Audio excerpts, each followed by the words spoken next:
Baiklah, selamat pagi buat teman-teman sekalian. Kami dari kelompok 5 ingin mempresentasikan hasil kerja kelompok kami terkait dengan judul Analisis Varians pada mata kuliah Statistika Inferensial dengan dosen pengampu Ibu Dr. Ani Minarni, MSI. Adapun yang kami bahas pada materi hari ini, yang pertama itu terkait tentang pengantar materi, yang kedua faktor dan level, yang ketiga faktor antara dan faktor dalam, dan yang keempat itu desain multifaktor. Dengan kami, kelompok 5, yang beranggotakan Ananda Anugrah Putri sebagai penyaji, Ewilda Sinaga sebagai penyaji, Erni Rizka Lauli sebagai penyaji, Melisa Pasaribu sebagai penyaji, Ruth Indah Sentia Sitohang sebagai penyaji, dan dengan saya sendiri, Veronica Victoria Sinaga sebagai moderator. Langsung saja untuk pembahasan yang pertama, kepada Saudari Erni Rizka Lauli. Kepada Saudari Erni Rizka Lauli, saya persilahkan.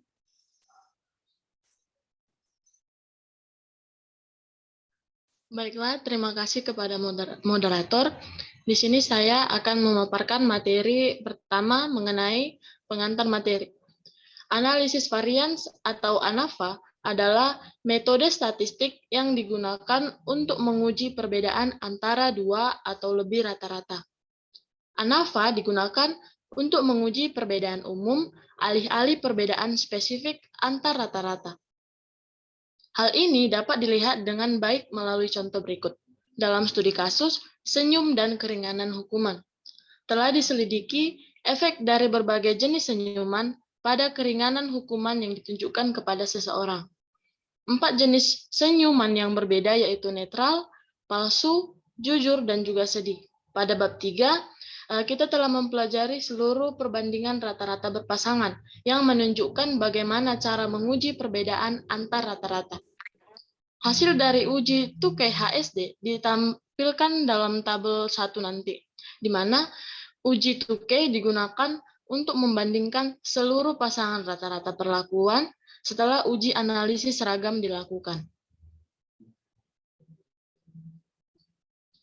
Di sini adalah tabel 1 perbandingan rata-rata berpasangan, di mana perbandingan antara senyum palsu dan juga jujur memiliki nilai rata-rata populasi mu I dikurang mu J yaitu 0,46 dengan nilai Q 1,65 dan nilai P 0,649. Perbandingan senyum palsu dan sedih memiliki nilai mu I dikurang mu J yaitu 0,46 dengan nilai Q 1,65 dan nilai P 0,649. Perbandingan senyum palsu dan netral memiliki nilai mu I dikurang mu J yaitu 1,25, nilai Q 4,48, dan nilai P 0,01. Perbandingan senyum jujur dan sedih memiliki nilai mu I dikurang mu J yaitu 0, nilai Q 0, dan nilai P 1. Perbandingan senyum jujur dan netral memiliki nilai mu I dikurang mu J 0,79, nilai Q 2,83, dan nilai P 0,193.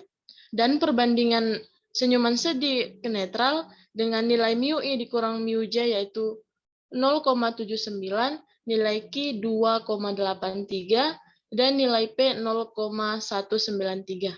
Slide selanjutnya, Fer.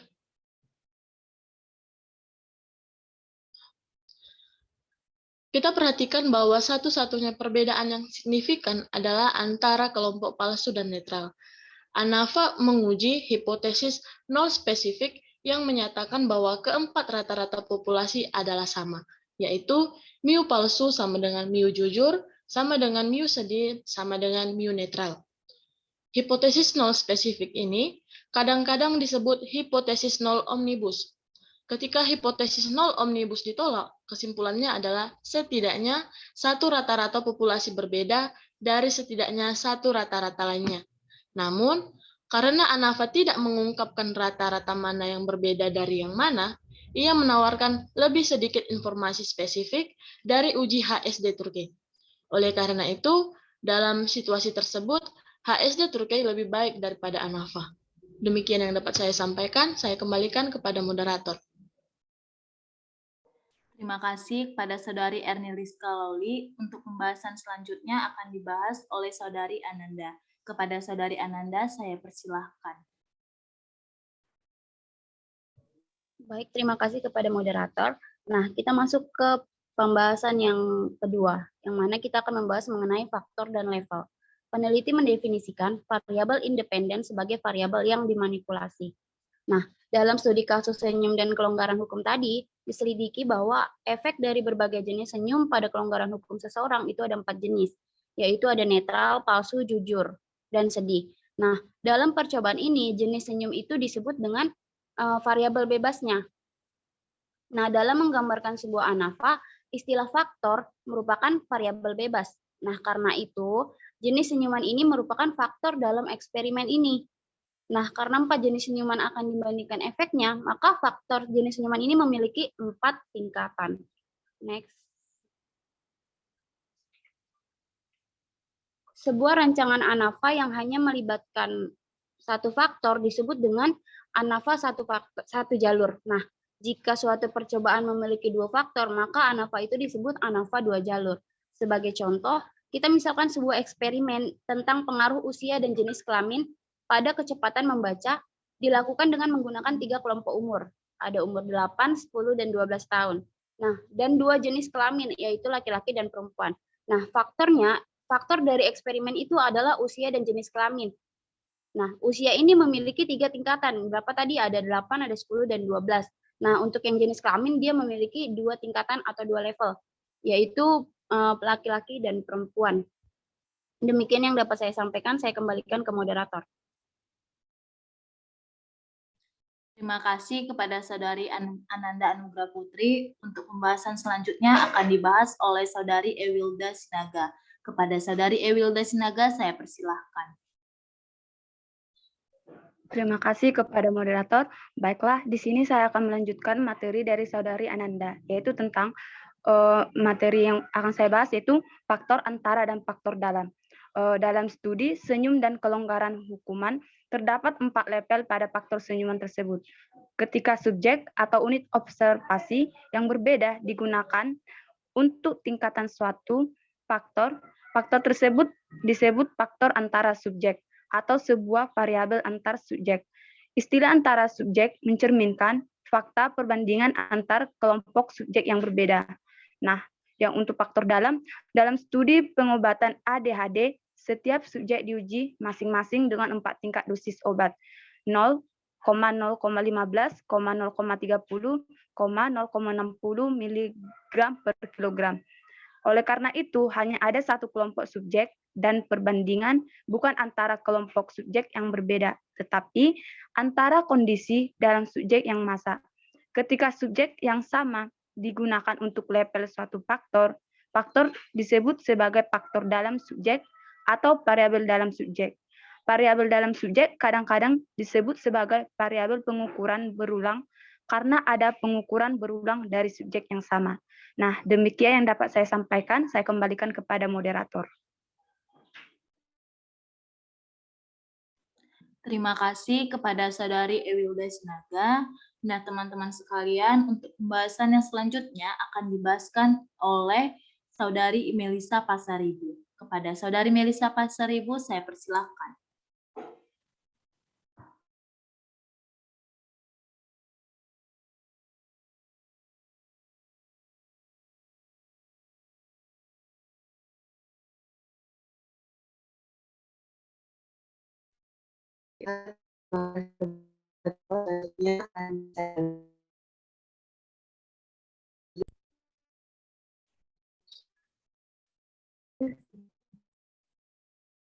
Selanjutnya yang keempat yaitu desain multifaktor.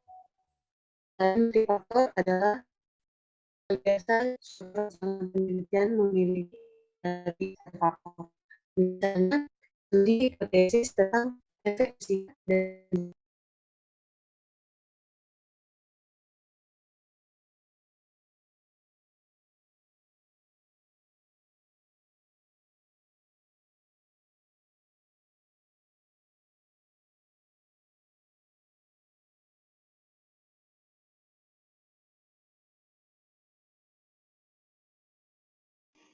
Maaf, saya ulangi.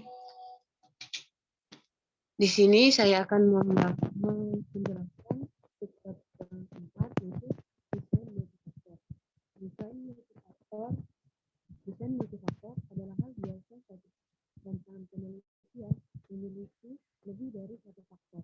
Misalnya, studi hipotesis tentang efek usia dan jenis kelamin pada kecepatan membaca di mana laki-laki dan perempuan dari level usia 8 tahun, 10 tahun, dan 12 tahun diuji. Akan ada tabel yang terdiri dari 6 kelompok berbeda seperti yang ditunjukkan pada tabel 2. Maaf, kepada Saudari Melisa suaranya kurang terdengar. Kurang kedengaran, Per? Ini udah pas, tadi kurang kedengaran, Mel. Kalau sekarang, Per? Udah, Mel, udah kedengaran kok.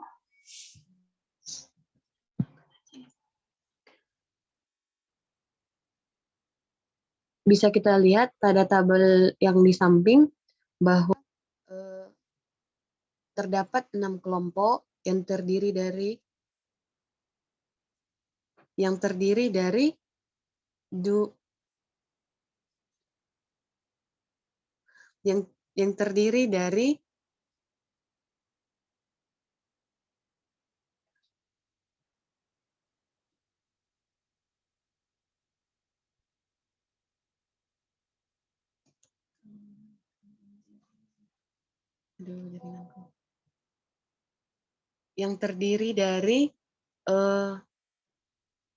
dua kelompok jenis kelamin, yaitu wanita dan pria dengan usia 8, 10, 12 tahun.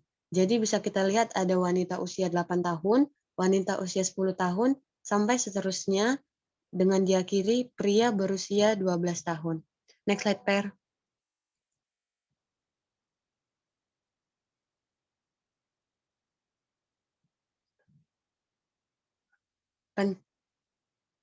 Rancangan ini dapat digambarkan sebagai desain faktorial jenis kelamin 2 kali umur 3, di mana angka dalam tanda kurung menunjukkan banyaknya level. Desain kompleks seringkali memiliki lebih dari 2 faktor dan mungkin memiliki kombinasi faktor antara dan faktor dalam subjek. Tujuan dari analisis 2 faktor adalah untuk mengestimasi dan membandingkan pengaruh dari berbagai perlakuan yang berbeda-beda terhadap variabel bebas tertentu. Kita dapat melakukan pengujian untuk melihat apakah terdapat perbedaan nyata atau signifikan pengaruh dari yang pertama antar level dari faktor yang pertama, yang kedua antar level dari faktor yang kedua, yang ketiga antar kombinasi faktor 1 dan 2. Demikian dari saya kembalikan kepada moderator. Terima kasih kepada Saudari Melisa Pasaribu. Nah, teman-teman sekalian, untuk pembahasan selanjutnya akan dibahas oleh Saudari Ruth Indah Sentia Sitohang. Kepada Ruth, saya persilahkan.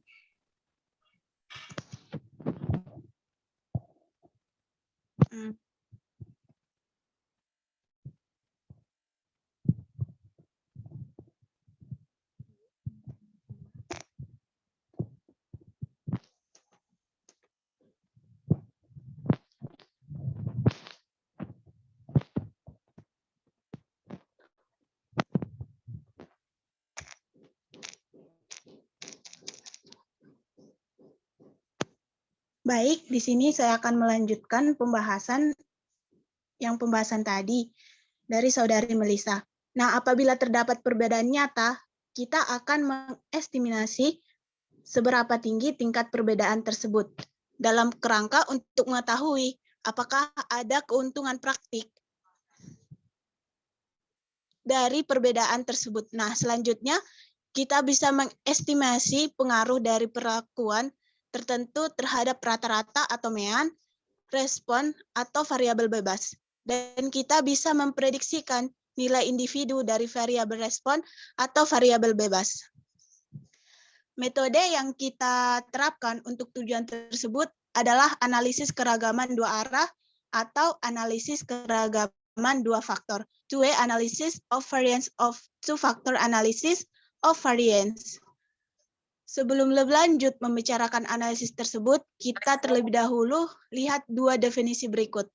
Yang pertama, eksperimen faktorial lengkap atau komplement faktorial eksperimen. Bisa dilakukan jika kita memilih sebuah sampel yang berkaitan dengan masing-masing dan setiap perlakuan, yakni kombinasi antar level dari masing-masing faktor. Nah, apabila ukuran sampel yang diterapkan untuk semua perlakuan adalah sama, maka eksperimen demikian dikategorikan sebagai eksperimen faktorial lengkap, seimbang, atau balance complement faktorial eksperimen. Nah, ANOVA dua arah atau dua faktor harus memenuhi asumsi-asumsi berikut. Nah, yang pertama, kita melakukan suatu eksperimen faktorial lengkap, seimbang, balance complement factorial eksperimen. Dan yang kedua, kita menerapkan rancangan eksperimen acak lengkap atau complement random experimental dosing, yakni sampel acak bebas dari unit eksperimen dikaitkan pada perlakuan atau treatment. Yang ketiga, populasi dari semua nilai yang memungkinkan dari variabel respon berkaitan dengan semua perlakuan terdistribusi secara normal. Dan yang terakhir itu, semua populasi tersebut memiliki varians yang sama. Nah, sekian dari saya kembalikan kepada moderator. Terima kasih kepada Saudari Ruth. Nah, teman-teman sekalian, demikian pembahasan dari kelompok kami. Jika ada pertanyaan, saran, ataupun sanggahan, kami persilahkan.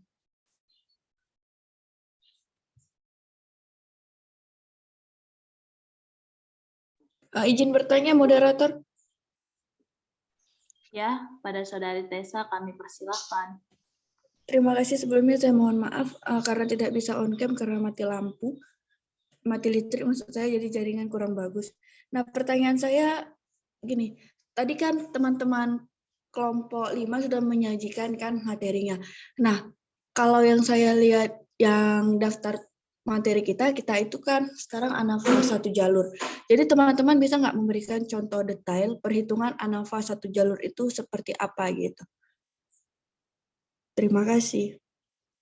Baik, terima kasih kepada Saudari Tessa. Berikan kami waktu untuk memberikan contohnya kepada Saudari nantinya. Terima kasih.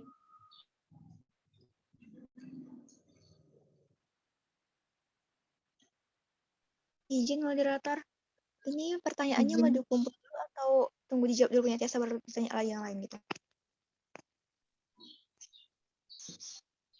Sepertinya dikumpulkan terlebih dahulu, nanti akan kami sampaikan sekaligus pada Saudari Fadila. Oke. Boleh bertanya moderator? Boleh, dipersilahkan. Di sini kan yang di slide kelima tuh ada tabel, ada kolom Q dan kolom P. Itu dianya Q dan P itu keterangannya apa gitu? Terus nanti kegunaannya dalam analisis variansi ini apa gitu? Terima kasih.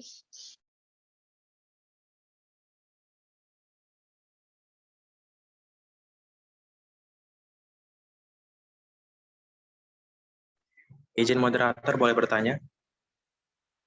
Izin moderator.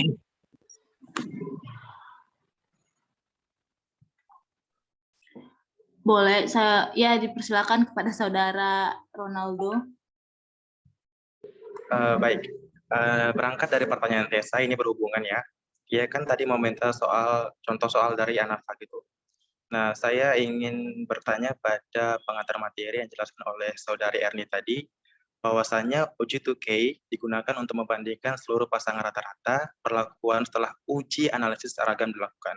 Nah, nanti coba kalian untuk contoh ANOVA-nya itu pakai uji 2K. Yang saya pertanyakan di sini, bagaimana uji analisis seragam itu dilakukan.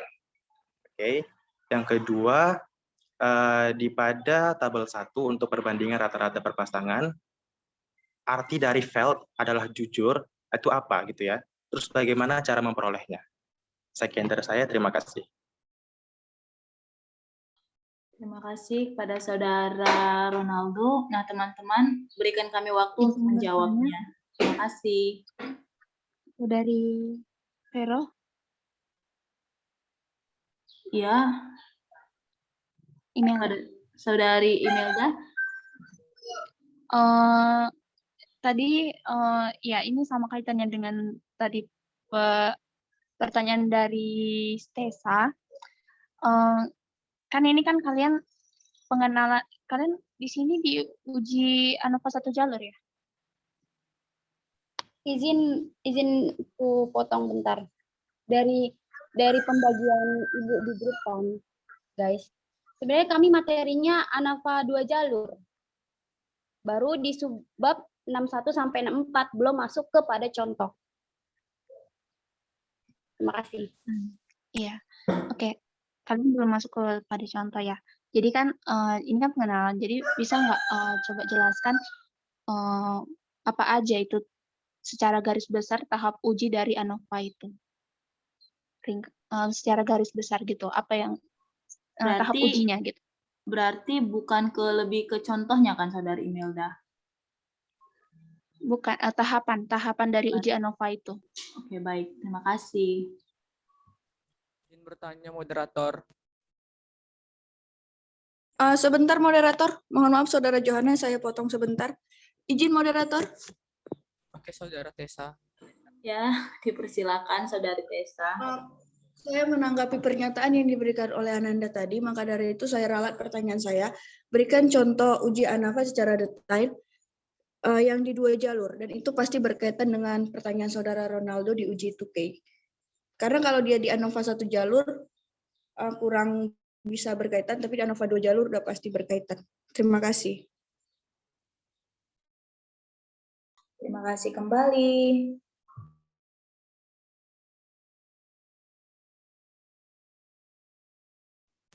Izin bertanya, moderator.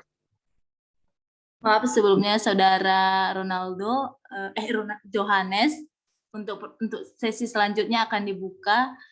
Untuk sesi pertama kami tutup sementara. Terima kasih.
Izin moderator mau jawab pertanyaan dari Saudari Imelda. Pada Saudari Ananda, saya persilakan untuk menjawab pertanyaan daripada Saudari Imelda. Baik, terima kasih. Tadi kan email nanya terkait tahapan dari uji ANOVA 2 faktor inilah pastinya kan. Nah, di sini yang kami peroleh langkah-langkah uji ANOVA 2 arah itu yang pertama menentukan hipotesis. Yang kedua melakukan uji statistik dulu, baru mengambil keputusan, lalu menarik kesimpulan. Nah, dalam adapun asumsi-asumsi yang harus dipenuhi dalam dalam melakukan uji ANOVA ini, ANOVA 2 jalur itu, diantaranya ada, bentar ya, ada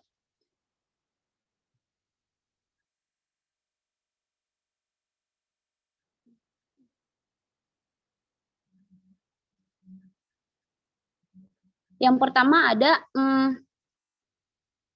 homogeneity of variance, itu variabel dependen memiliki varians yang sama dalam setiap kategori atau kelompok variabel independen. Nah, statistik uji reference text itu memiliki kriteria alfanya besar dari 0,05. Hasil uji tidak signifikan. HO tidak dapat ditolak atau HO diterima. Nah, variabel dependen pada setiap kelompok memiliki varians yang sama.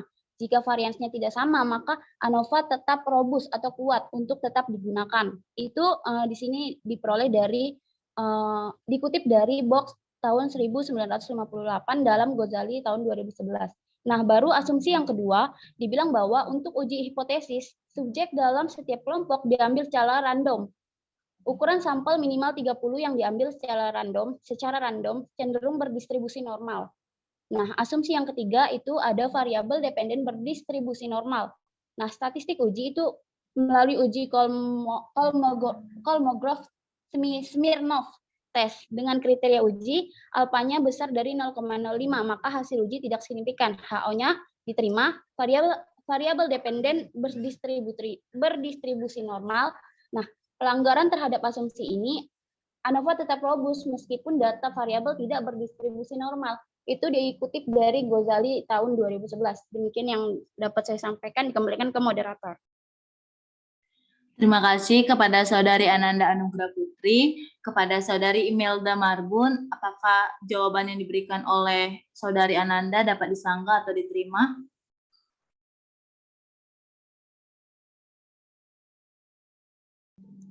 Iya, terima kasih kepada tim penyaji. Terima kasih kembali, Saudari Imelda.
Baiklah, kami akan menjawab pertanyaan dari Saudari Tessa.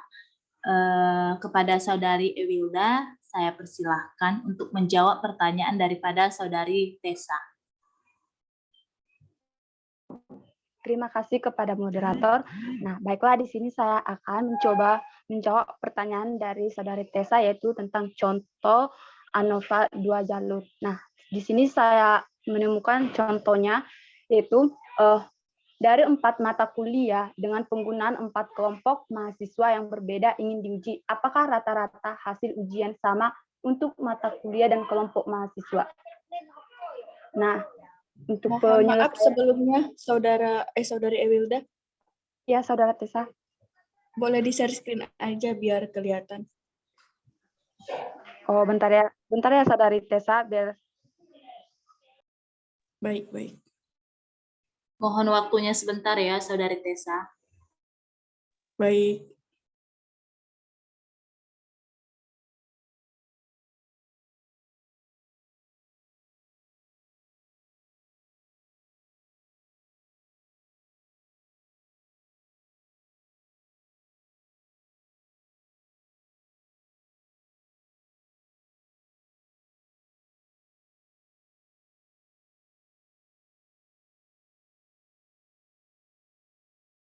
Apakah sudah terlihat, teman-teman? Sudah.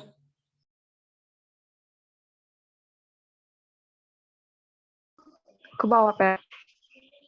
Contohnya. Ini Per. Nah, ya ini. Nah, untuk penyelesaian soal yang tadi, nah kita menggunakan aplikasi perhitungan manualnya. Yang pertama itu, data berikut ini adalah nilai akhir yang dicapai oleh 4 mahasiswa dalam mata kuliah kalkulus, kimia, bahasa Inggris, dan agama. Nah, untuk tabelnya dapat kita lihat teman-teman. Ini mahasiswa yang pertama nilai kalkulusnya itu 68, kimia 94, bahasa Inggris 91, agama 86, dan total nilainya 339. Nah, untuk untuk mahasiswa yang kedua dalam nilai mata kuliah kalkulus 83, kimia 81, bahasa Inggris 77, agama 87 dengan total nilai 328. Nah, dengan mahasiswa yang ketiga dengan nilai kalkulus 72, kimia 73, bahasa Inggris 73, agama 66 dengan total nilai 284. Dengan mahasiswa yang keempat nilai kalkulus 55, kimia 68, bahasa Inggris 63, agama 61 dengan total nilai 247. Nah, dengan total nilai kalkulus itu yaitu 278, total nilai kimia keempat mahasiswa itu 316, dan total nilai bahasa Inggris keempat mahasiswa itu 304, dan agama 300. Dan total nilai semua nilai itu adalah 1198. Nah, lakukan analisis varians dan gunakan tarak signifikasi dengan 5% untuk menguji hipotesis bahwa yang pertama itu keempat mata kuliah itu mempunyai tingkat kesulitan yang sama.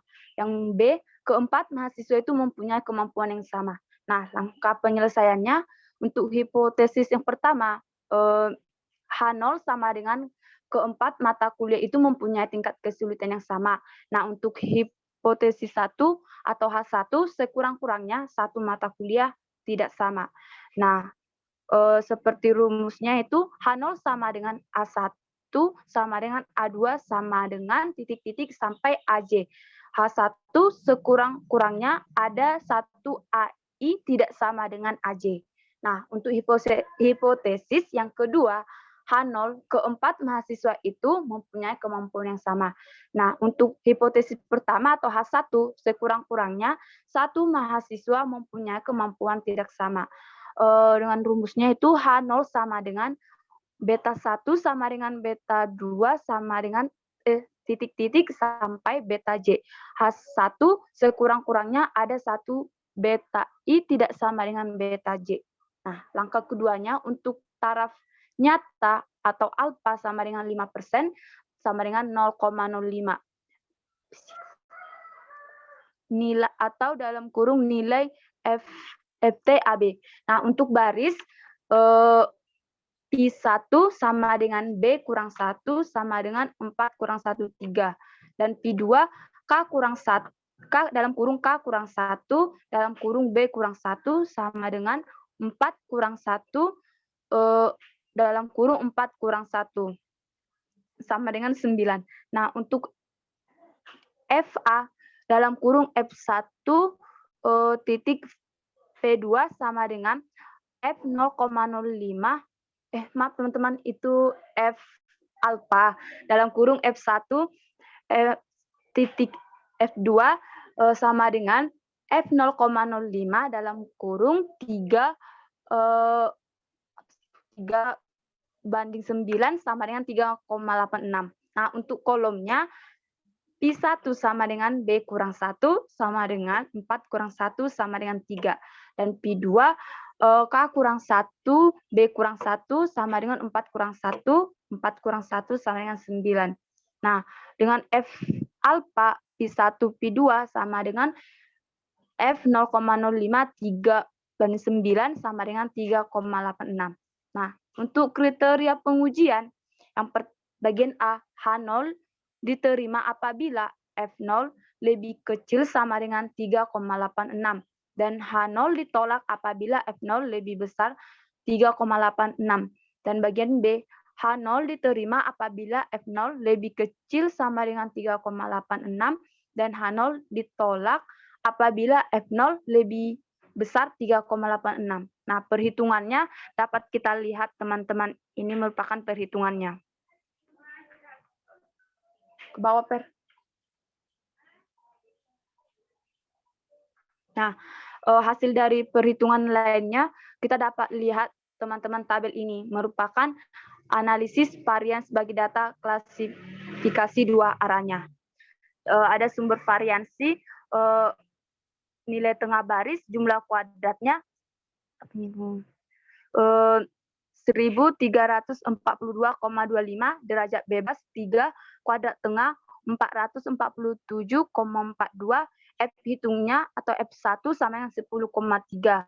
Dan untuk sumber variansi nilai tengah kolom jumlah kuadrat 188,75, derajat bebas 3, kuadrat tengah 62,92. Yang ketiga itu ada sumber variansi galat atau error, jumlah kuadratnya 390,75, derajat bebas 9, kuadrat tengah 43,42 dengan F hitung atau F2 1,45. Nah, sehingga totalnya jumlah kuadrat 1921,75 dan total derajat bebas 15 dan total kuadrat tengah di sini tidak dijumlahkan teman-teman. Nah, nanti bisa kita jumlahkan sendiri. Nah, untuk kesimpulan, Per. Nah, untuk kesimpulannya ini teman-teman, bagian A, F hitung sama dengan 10,3 lebih besar F tabel sama dengan 3,86. Maka tolak H0 bahwa keempat mata kuliah mempunyai tingkat kesulitan yang tidak sama. Dan F hitung sama dengan 1,45 lebih kecil F tabel sama dengan 3,86, maka terima H0. Bahwa keempat mahasiswa itu mempunyai kemampuan yang sama. Nah, demikianlah yang dapat kami sampaikan untuk Saudari Tessa dari contoh analisis dua varians. Nah, untuk lebih jelasnya, nanti kami akan kirim filenya kepada Saudari Tessa. Saya kembalikan kepada moderator. Terima kasih kepada Saudari Ewilda Sinaga. Kepada Saudari Tessa, apakah jawaban daripada Saudari Ewilda Sinaga dapat diterima ataupun disanggah? Sebelumnya terima kasih kepada Saudari Ewilda maksud saya. Iya, Ewilda. Jadi ANOVA yang dijelaskan tadi adalah uji ANOVA dua arah tanpa interaksi atau dengan interaksi? Tanpa interaksi, Saudari Tessa. Oke, terima kasih kepada teman-teman penyaji. Saya kembalikan kepada moderator. Apakah jawabannya sudah diterima? Sudah. Terima kasih kepada Saudari Tessa.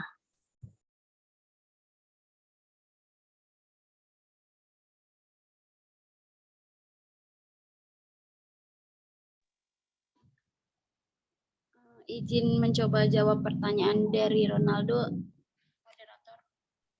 Baik, kepada Saudari Ananda Anugrah Putri, saya persilahkan untuk menjawab pertanyaan daripada Saudara Ronaldo. Tadi pertanyaan yang ditanyakan Ronaldo kan bagaimana cara menguji analisis ragam dengan uji Tukey dari yang perbandingan rata-rata ini kan? Iya, baru menurut yang kami peroleh, kalau tabelnya ini itu dia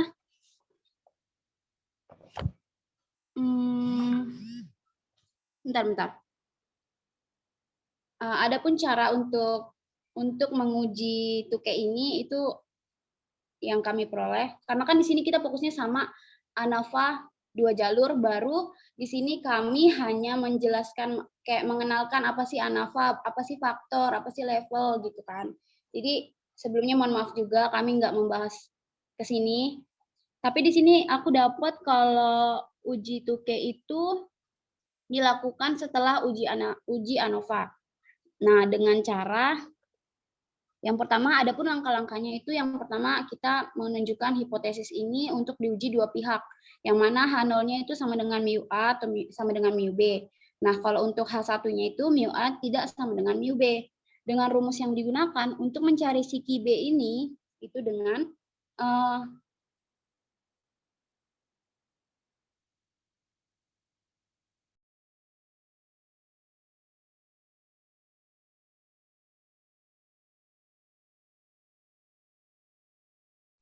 dengan YA bar dikurang YB bar per akar dari RJKD per N itu akan sama dengan YA bar dikurang YB bar itu per akar dari S kuadrat per N. Yang dimana S kuadratnya itu kita peroleh dari JKD per DKD. Atau S kuadratnya juga bisa diperoleh dari sigma dari YT kuadrat dikurang sigma dari sigma YI akar 2, YI pangkat 2 per NI per NT dikurang KB. Nah, dengan keterangan YA barnya itu merupakan rata-rata skor kelompok eksperimen, sedangkan Y barnya itu merupakan rata-rata skor kelompok kontrol. Nah, S kuadrat itu merupakan varians gabungan dari kelompok si eksperimen dan kontrol, sedangkan N merupakan banyaknya sampel dalam satu kelompok, yang mana di sini eksperimennya itu ada N. Untuk yang eksperimen NA dan kontrol itu NB. Nah, untuk NT itu banyaknya sampel total atau keseluruhan. NA tambah NB. Untuk K sendiri itu banyaknya kolom dan B banyaknya baris. Nah, untuk pengujian hipotesis selanjutnya itu kita bisa cara penentuan nilainya itu K-table didasarkan pada taraf signifikan tertentu. Kita misalnya alfanya itu besar 0 sama dengan 0 dan DK-nya 1 itu sama dengan M banyaknya kelompok, serta DK2 itu sama dengan N banyaknya sampel per kelompok, atau K-table sama dengan Ki alpha atau Ki M atau Ki N. Nah, kriteria pengujian hipotesisnya itu H0 ditolak apabila Ki hitungnya lebih besar dari K-table. Sebaliknya, H0 diterima apabila Ki hitungnya lebih kecil dari K-table. Demikian yang mungkin ada dari kita yang paham mengenai uji Tukey, dipersilahkan untuk membantu kami. Demikian yang dapat saya sampaikan, saya kembalikan ke moderator.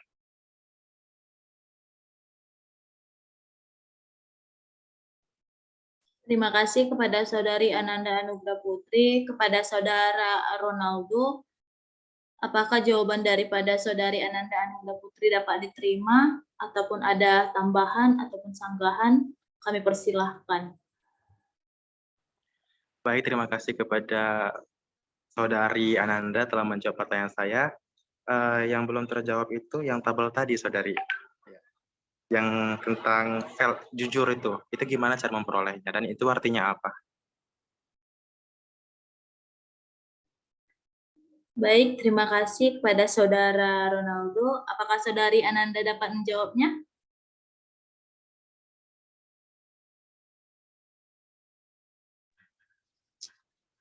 belum fair, dikembalikan ke moderator.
Baiklah, untuk pertanyaan selanjutnya akan dijawab oleh Saudari Erni Rizka Lauli. Kepada Saudari Erni Rizka Lauli, saya persilakan untuk menjawab pertanyaan daripada Saudara Ronaldo.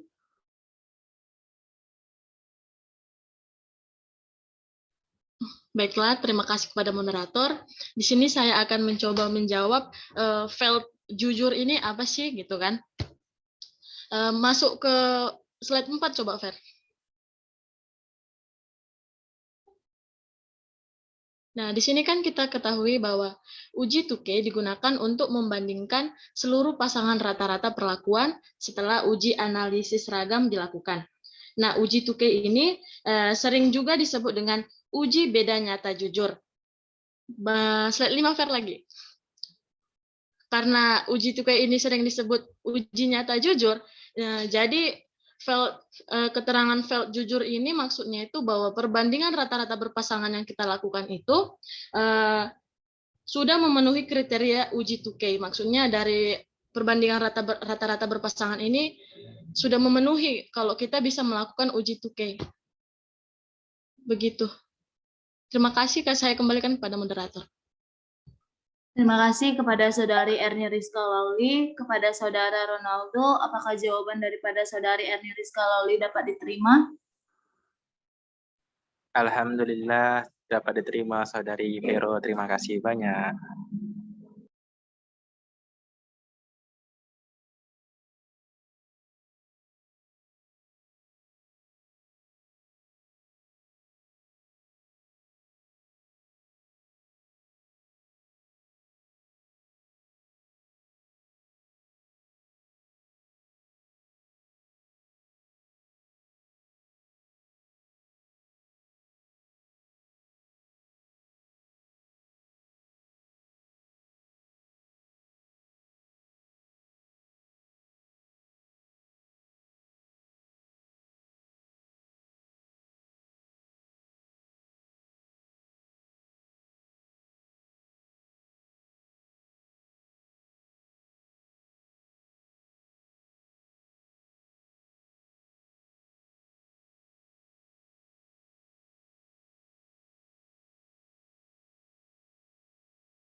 Izin moderator, bolehkah saya membantu menjawab?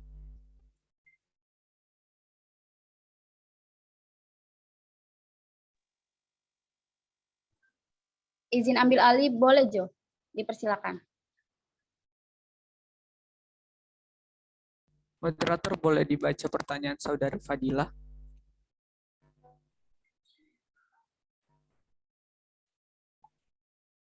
Tadi Saudari Fadila nanya kan, Q dan P itu apa, terus apa kegunaannya dalam uji varians ini?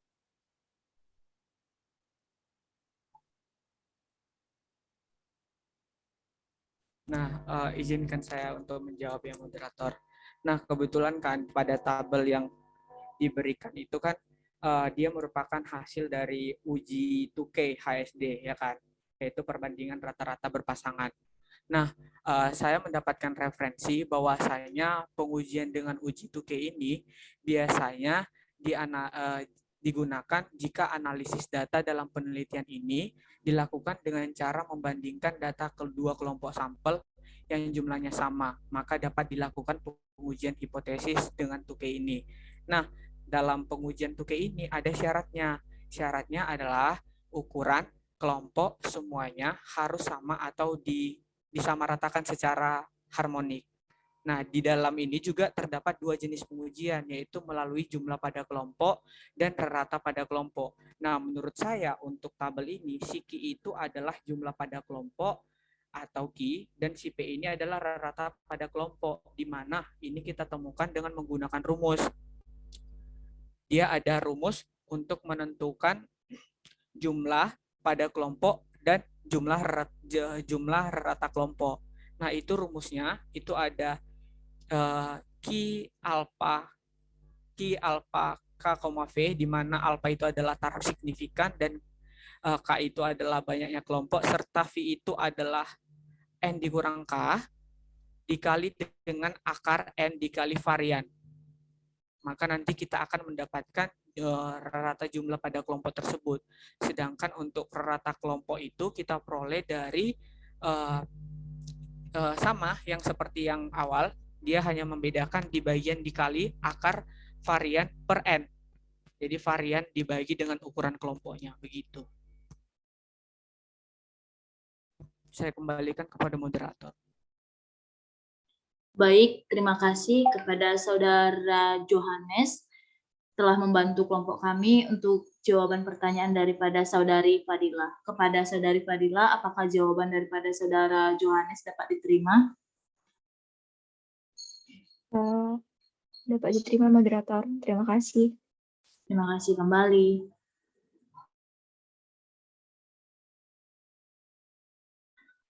Baiklah, untuk sesi yang kedua kami buka 2 pertanyaan saja. Kepada teman-teman yang ingin memberikan pertanyaan ataupun sanggahan, kami persilahkan. Izin bertanya moderator. Izin bertanya moderator. Baik, kami persilahkan kepada Saudara Johannes.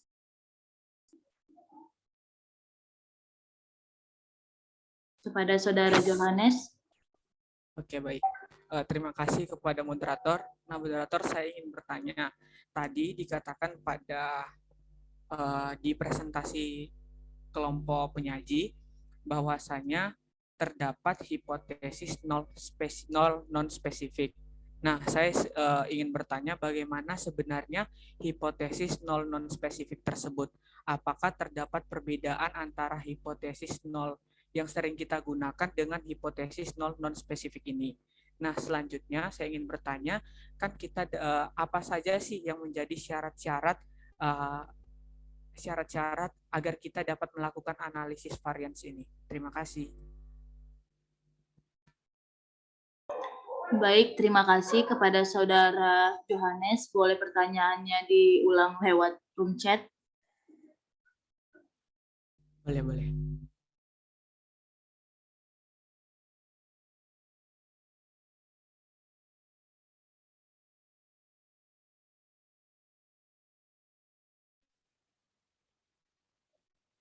Izin bertanya moderator.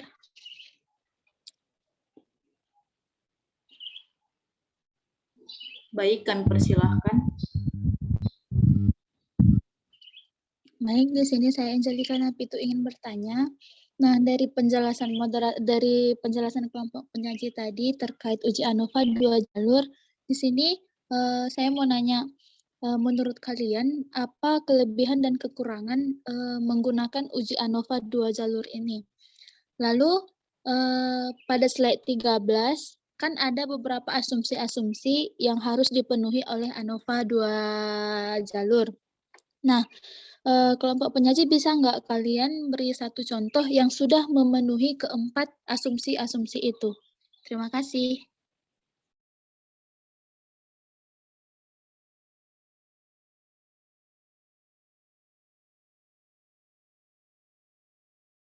Baik, terima kasih kepada Saudari Angelica atas pertanyaannya.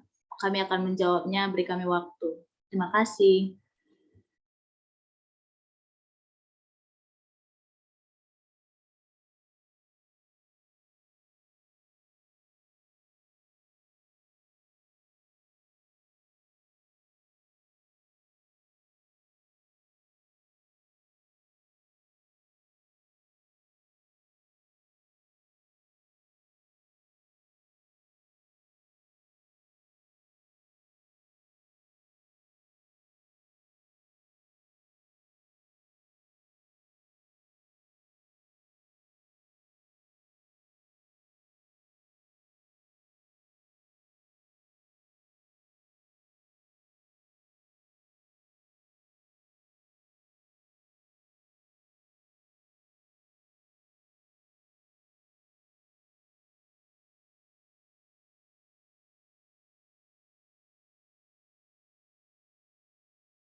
izin mencoba menjawab salah satu pertanyaan Johannes, moderator.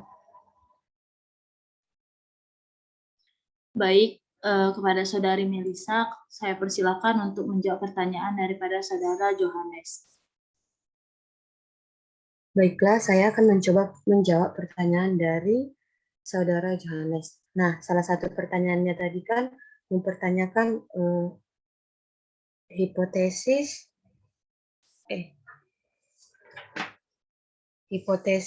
nol non spesifik atau hipotesis, atau disebut juga dalam buku hipotesis nol omnibus. Nah, kalau misalnya di penelitian yang pada umumnya itu hipotesis nol ini itu kan biasanya hipotesisnya itu biasanya menyatakan bahwa tidak ada hubungan gitu antar variabel yang diteliti gitu. Jadi biasanya hipotesis nol itu bunyinya misalnya contohnya kayak gini, tidak ada hubungan antara kebiasaan minum susu botol dengan kesehatan gigi anak, misalnya seperti itu pada penelitian yang biasa. Nah, pada ANAFA ini hipotesis nolnya bunyinya agak berbeda gitu. Hipotesisnya itu menyatakan bahwa misalnya kan yang di buku itu ada 4 populasi kan. Jadi di hipotesis nol yang di ANAFA ini menyatakan bahwa rata-rata populasi yang diteliti adalah sama. Misalnya yang di buku itu kan ada 4. Jadi hipotesis nolnya itu menyatakan bahwa keempat rata-rata populasi adalah sama. Jadi dia menyatakan bahwa misalnya berapapun populasinya, rata-ratanya adalah sama seperti itu untuk hipotesis nol yang di ANOVA 2 jalur ini. Sementara untuk yang penelitian umum, dia menyatakan bahwa hipotesis nol itu menyatakan tidak ada hubungan seperti itu. Jadi itu perbedaannya untuk salah satu pertanyaan dari Saudara Johannes. Bagaimana Saudara Johannes? Oke, baik. Terima kasih atas jawabannya Saudari Melisa.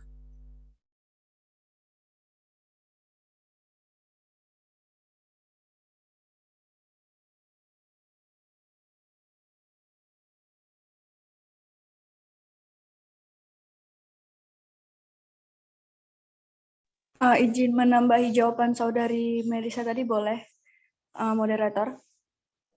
Boleh saya persilakan kepada Saudari Tessa untuk menambahkan jawaban daripada Saudari Melisa. Oke, jadi kenapa tadi kita bisa katakan hipotesis nol non spesifik itu karena tadi yang di dalam uji ANOVA tadi kita tahu kan bahwasanya uji ANOVA itu adalah untuk menguji kelompok, perbedaan rata-rata kelompok. Jadi kalau pas kita pakai untuk uji ANOVA-nya itu contoh ya, kalau ini saya berbicara di uji ANOVA 2 arah tanpa interaksi.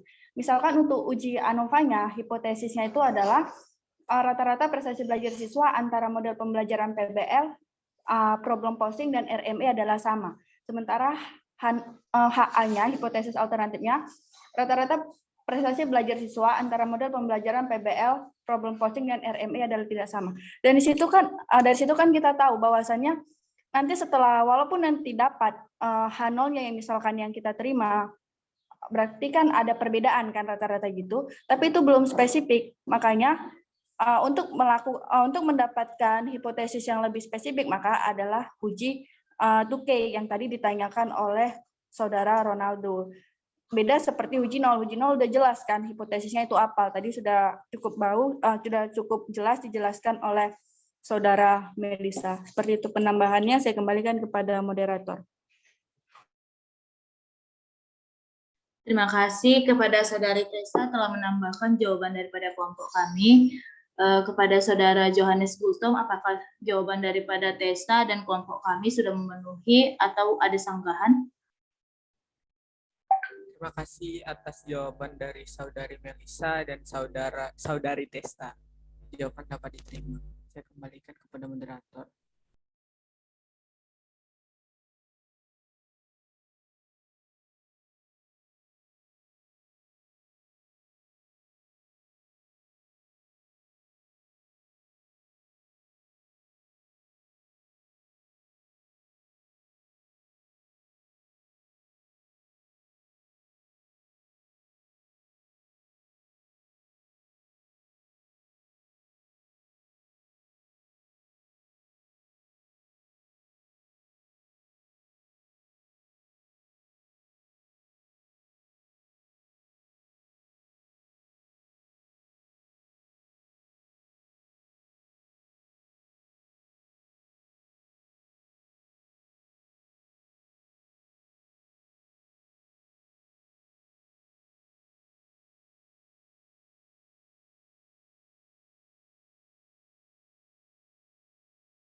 Baik, di sini saya ingin menjawab dari pertanyaan daripada Saudara Johannes tadi tentang syarat dari Maaf sebelumnya Saudari Ruth, suaranya tidak kedengaran.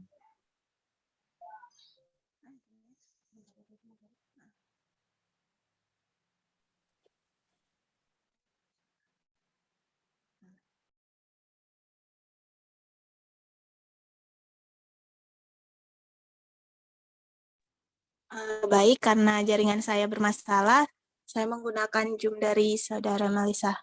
Nah, di sini tadi ada pertanyaan daripada Saudara Johannes tentang asumsi atau syarat tentang analisis ANAFA tadi. Nah, di sini ada beberapa syarat yang ada. Yang pertama itu nilai residu berdistribusi normal. Nah, di sini salah satu hal penting yang sebelum melakukan uji ANOVA, kita harus mengetahui apakah data yang dipakai itu berdistribusi normal atau tidak. Nah, yang kedua itu varians populasi yang sama. Nah, selain nilai residu yang normal, syarat lain untuk melakukan uji ANOVA ini adalah variasi populasi yang sama atau homogen.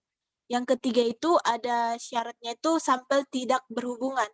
Nah, di sini agar kita mengetahui uji ANOVA ini, maka sampel yang digunakan tidak boleh memiliki keterikatan. Dan yang keempat syaratnya itu adalah jenis data. Nah, di saat uji ANOVA ini bisa digunakan apabila data variabel terikat memiliki skala numerik atau rasio atau intervalnya. Nah, itu saja syaratnya. Saya kembalikan kepada moderator. Baik, terima kasih kepada Saudari Ruth. Untuk jawaban Saudari Ruth, apakah sudah dapat diterima Saudara Johannes?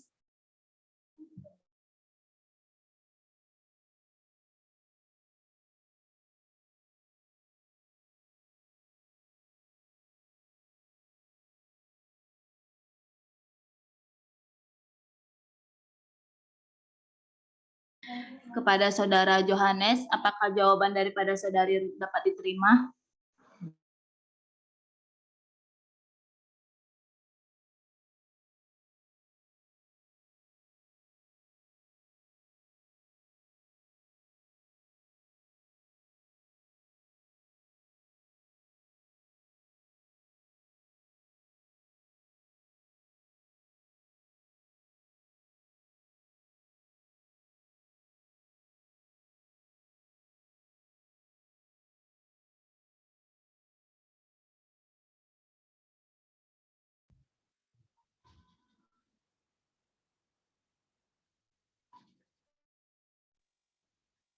Izin moderator, itu jawaban Saudara Johannes di kolom komentar, di kolom pesan.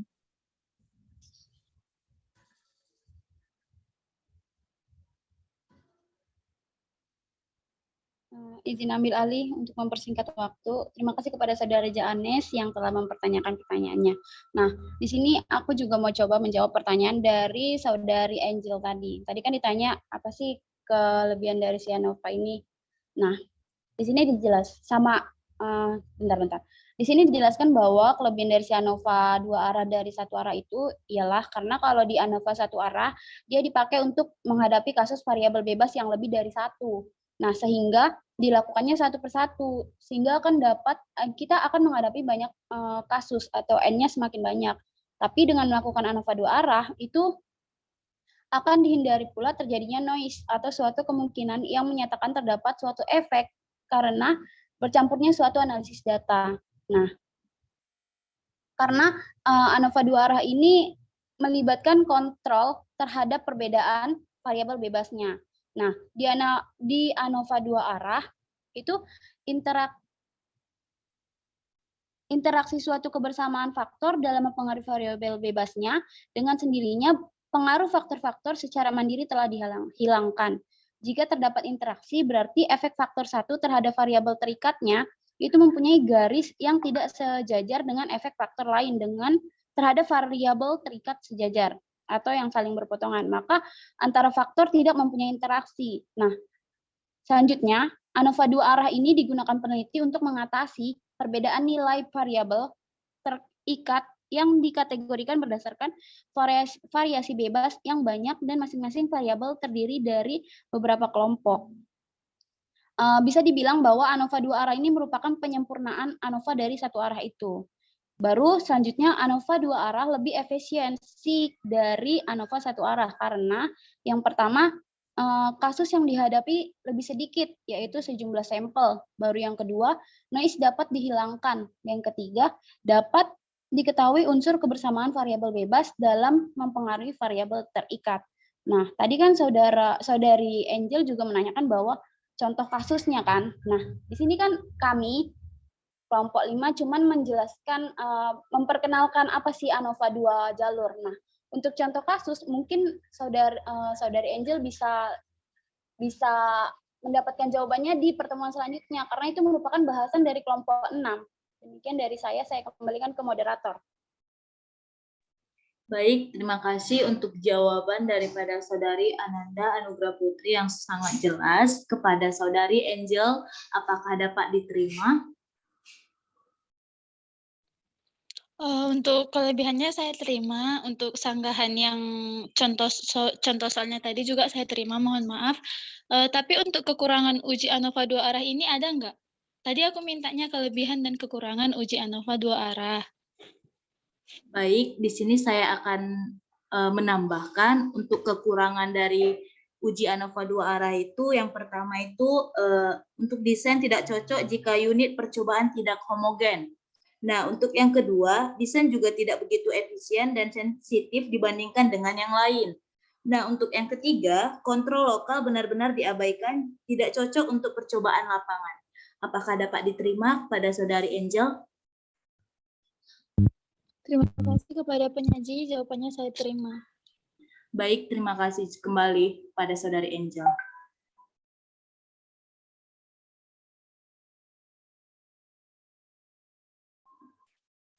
Baiklah, kepada teman-teman sekalian, sekian presentasi dari kami kelompok 5.